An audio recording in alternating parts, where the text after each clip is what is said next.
What's up guys, Yusuf here with Tech Central Reviews, and today we'll be taking a first look at the Nvdia Shield TV. This is made by Nvidia and it supports 4K resolution for your TV.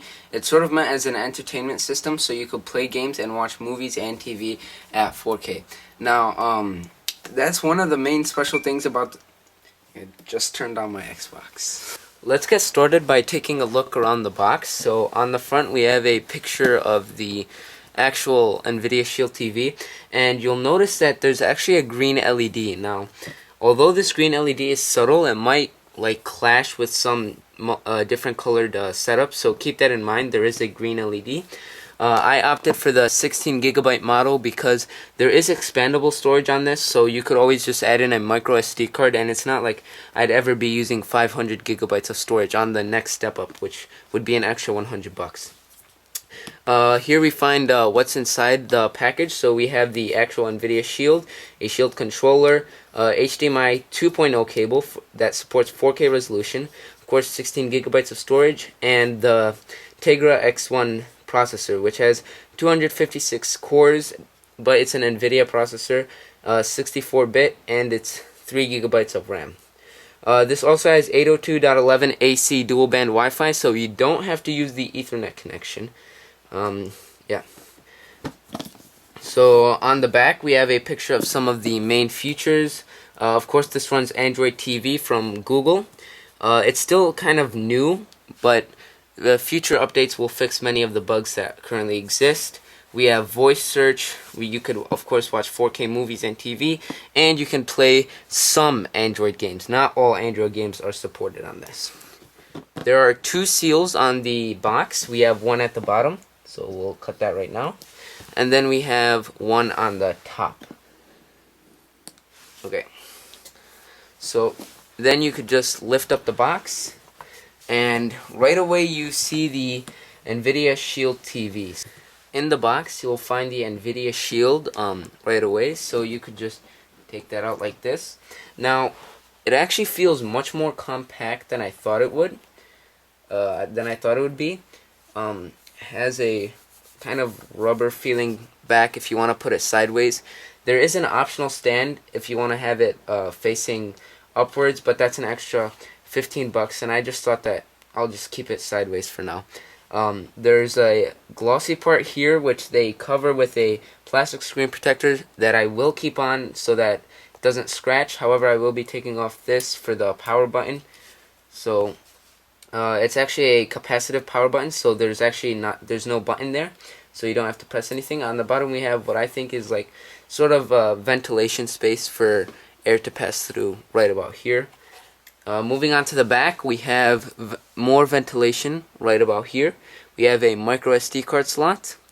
Here we have a micro USB port for I'm assuming data transfer or charging a controller or something like that. We have two USB 3.0 cables, one internet Ethernet cable for if you want to stream your 4K movies faster than using the Wi-Fi. Here we have our HDMI 2.0 plug capable of 4K, and at the very bottom we have our power. So this is where you'll be plugging in your power. One of the things you'll notice right away when you see the Nvdia Shield is just how sharp the design is. There's like everything is like angular, and everything seems like it's really sharp, and there's sharp corners, everything is rounded out, which actually makes it look really, really cool. Okay, so we'll put this on the side for now, and then we'll take a look at some of the other contents in the box. Okay, so lifting this up, at the bottom we have, of course, our controller. Now notice these buttons are actually Android 5.0 buttons. So we have our home, our back, and our forward button. There's some plastic wrap on the controller which I'll remove later. Now what I like is that it comes with all the cables you're going to need. We have our HDMI 2.0 cable and our micro USB cable for charging the controller, I assume. When you take out the power cord, it's gonna need some assembly. You're just gonna take this piece and you're just gonna slide it in like that. and then it's going to snap in place, and then it should be ready to go. And this is going to connect directly to that power port that we were talking about later or earlier. We have some support guide with I'm assuming a bunch of different languages. Yep, just some general information, safety information, and we have a quick setup guide that will walk you through some really basic instructions. So now let's go ahead, plug this in, and we'll go through the software and the setup, and we'll figure out exactly how good this thing is. Okay.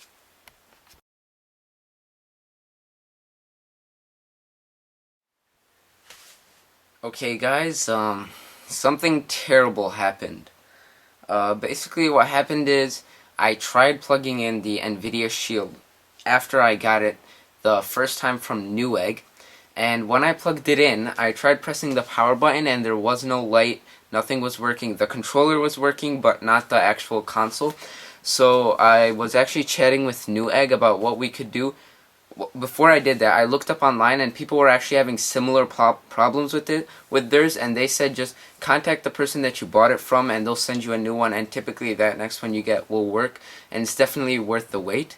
So what happened is I talked to Newegg about what I could do, and they told me that the only way that I could get a new one would be if I sent mine back, waited for processing, and then they'd send me a new one. Now, I asked for an estimated time, and they told me it would take between 10 to 14 days.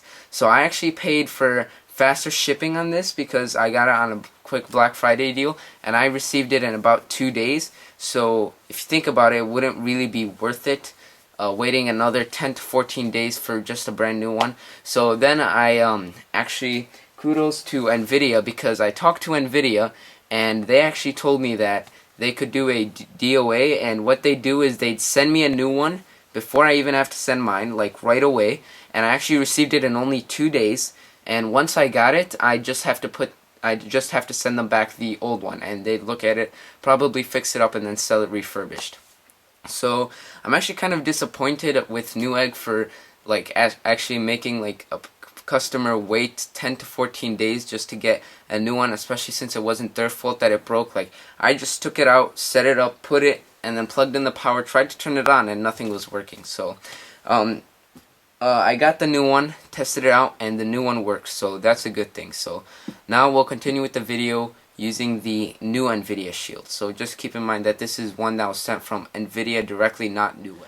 As you're first setting it up, what's going to happen is it's going to ask you to connect either your controller or the remote, which I actually did order and it's currently shipping. So once I get the remote, I'll make sure to also do a quick unboxing or quick review and see if it's actually worth it getting the remote with the Nvidia Shield. So now what's going to happen is I'm going to hold the button and we'll see what happens. So the first thing it's going to ask for is your language. So I'm guessing that this is the actual Google TV setup, so I'm going to select English.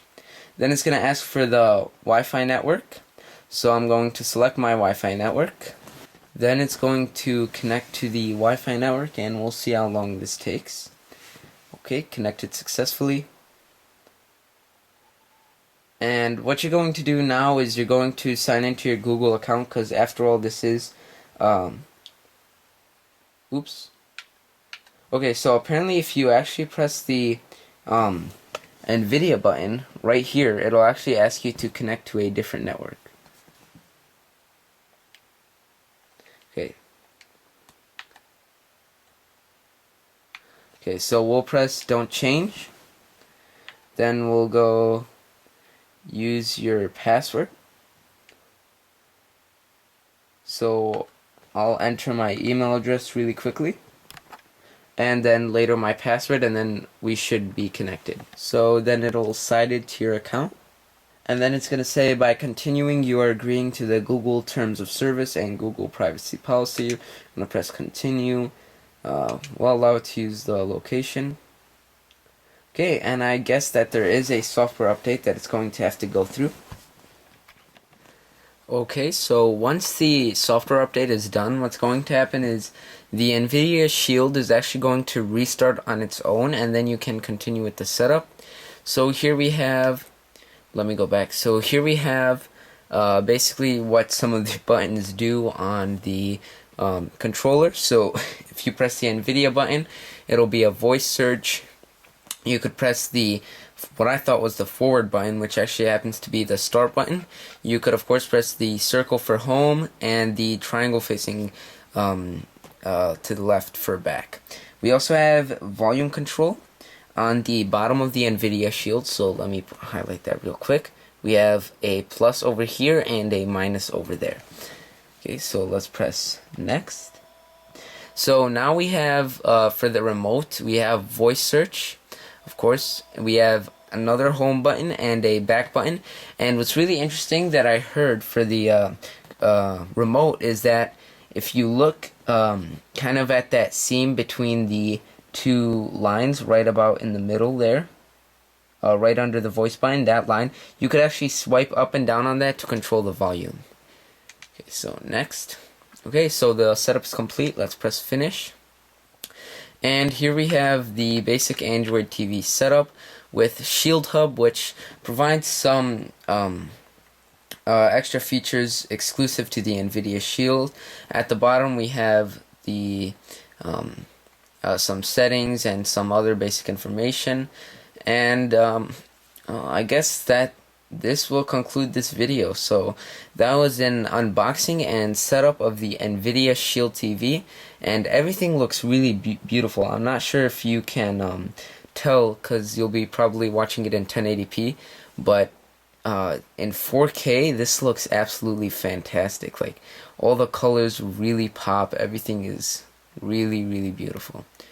Okay, so I hope you guys enjoyed that quick video of the unboxing and setup of the Nvidia Shield TV. I might be coming out with a review soon, and of course I'll be also getting the Nvidia Shield remote and doing a whether it's actually worth the extra, I believe $50 to get the remote for the TV.